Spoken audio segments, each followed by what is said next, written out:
साथियों नमस्कार। अपने की चिंता में राष्ट्र के गृह मंत्री को कह दिया अनाकोंडा। साथियों, महाराष्ट्र के पूर्व मुख्यमंत्री उद्धव बाला साहब ठाकरे जी ने परसों एक सभा में मुंबई पधारे राष्ट्र के गृह मंत्री अमित शाह जी को अनाकोंडा करके संबोधित किया। उनका मानना था कि पूरे मुंबई को निगल जाएंगे ये। साथियों,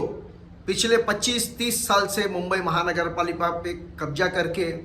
बैठे हुए ठाकरे परिवार शिवसेना ने मुंबई की जो दुर्गति की है ये आप सभी लोग देख ही रहे हैं।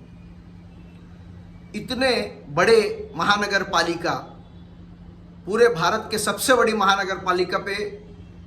की तिजोरी पे एक सांप की तरह कुंडली मार के बैठे हुए इस परिवार ने पूरी तरीके से कब्जा करके रखे हुए महानगर पालिका पे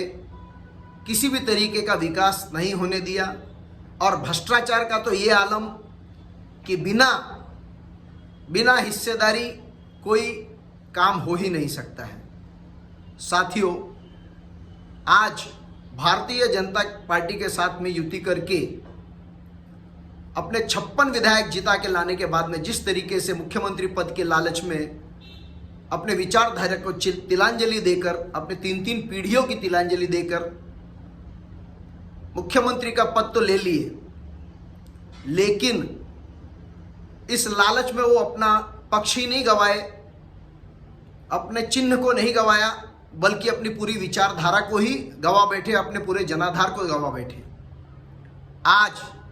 जब स्थानीय स्वराज्य संस्था की चुनाव अपने होने में है, मुंबई के आसपास के 9 महानगर पालिकाओं में भी चुनाव होने में है, ऐसे समय पे घबराए हुए यही उद्धव बाला साहब ठाकरे आओ बाऊ बक रहे हैं, कहें तो गलत नहीं होगा। साथियों, हमने देखा है मुख्यमंत्री काल में जब कोरोना आया किस तरीके से खिचड़ी में भ्रष्टाचार, बैग्स में शव के जो बैग होते हैं उसके अंदर भ्रष्टाचार, 600 करोड़ की निधि केंद्र सरकार से आने के बावजूद उसमें से कोई भी खर्चा नहीं कर पाए, केवल एक नारा दे दिया अपना परिवार अपनी जवाबदारी, और सारी गरीब जनता को उनके हाल पे छोड़ दिया। साथियों, परप्रांत से आए हुए जितने भी मजदूर थे उनके पास तक केंद्र सरकार द्वारा, रेल मंत्रालय द्वारा जो जाने के लिए ट्रेन की व्यवस्था की गई थी उसकी सूचना और वहां तक रेलवे प्लेटफॉर्म तक पहुंचाने तक की व्यवस्था भी मुख्यमंत्री उद्धव ठाकरे साहब कर नहीं पाए थे। और आज जब उन्हें मुंबई की जनता हिसाब मांगने के लिए, जब इस चुनाव में अपना हिसाब चुकता करने के लिए उनका इंतजार कर रही है, तो घबराहट में गृह मंत्री मुंबई में आए हुए हैं केवल भाजपा के नए कार्यालय के भूमि पूजन के लिए। लेकिन घबराहट का ये आलम है कि वो उन्हें अनाकोंडा संबोधित कर रहे हैं। साथियों, इनका तात्पर्य केवल इतना ही है कि जिस तरीके से महाराष्ट्र में उनकी सत्ता उनसे छीन ली गई चुनाव के माध्यम से, उन्होंने अपना पूरा विधायक जितने चुन के आए थे 56 में से 40 विधायक उनको छोड़ के चले गए।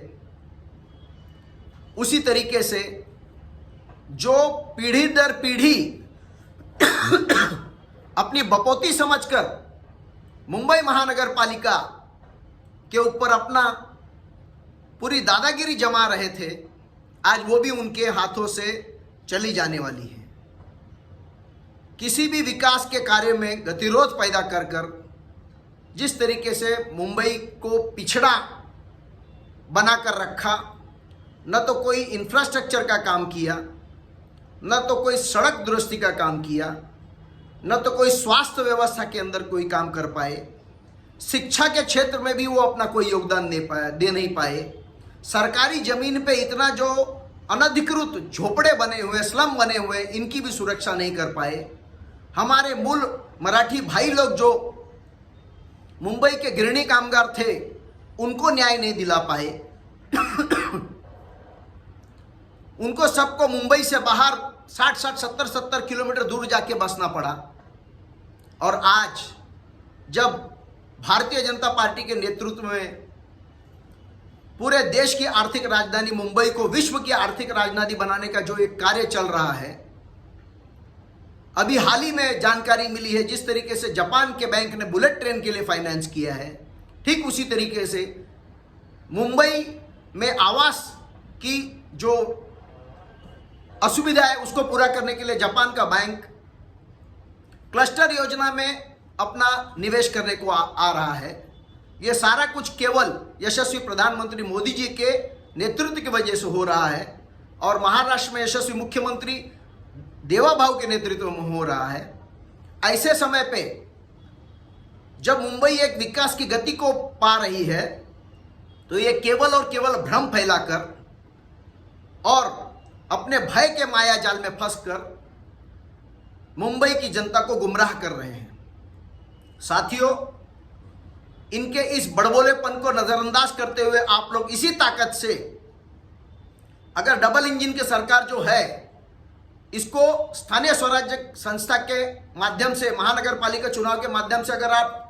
तीसरा इंजन लगा देते हैं, जैसे कि हमारे गृह मंत्री अमित शाह जी ने कहा कि डबल इंजन से काम नहीं होगा, तीसरा इंजन लगाना जरूरी है, तब आप लोग देख पाएंगे किस तरीके से विश्व की राजधानी, आर्थिक राजधानी मुंबई बनती है। साथियों, ये जो इनका लाचारी है यही इनको ये मजबूर कर रही है कि उस मनसे के पास भी जाएं, उस कांग्रेस के पास भी जाएं, जिसके लिए कभी बाला साहब ने कहा था कि अगर कांग्रेस के साथ जाना हुआ तो पहले मैं अपना शटर डाउन कर दूंगा। ऐसे विपरीत विचारधारा वाली पार्टियों के साथ जुड़कर ये केवल अपनी लाचारी और मजबूरी का प्रदर्शन ही कर रहे हैं। साथियों, मुंबई और आसपास के एमएमआर रीजन में विकास की जो झड़ी लगी हुई है, मेट्रो के रूप में, हाईवे के रूप में, कोस्टल रोड के रूप में, टनल के रूप में, इन सारे इंफ्रास्ट्रक्चर के कामों को करने के लिए हमें ये ऐसी अस्थिर और विचारधारा विहीन पार्टी की जरूरत नहीं है, बल्कि मजबूत राष्ट्रवादी, राष्ट्रभक्त पार्टी चाहिए जो विकास की इस गति को निरंतर कायम रखे और हमारे जनता को एक वैश्विक दर्जे का शहर में रहने का मौका मिले, ताकि जो शिक्षा, स्वास्थ्य और रहने का जो दर्जा है वो हम लोग पा सकें, अच्छा कर सकें।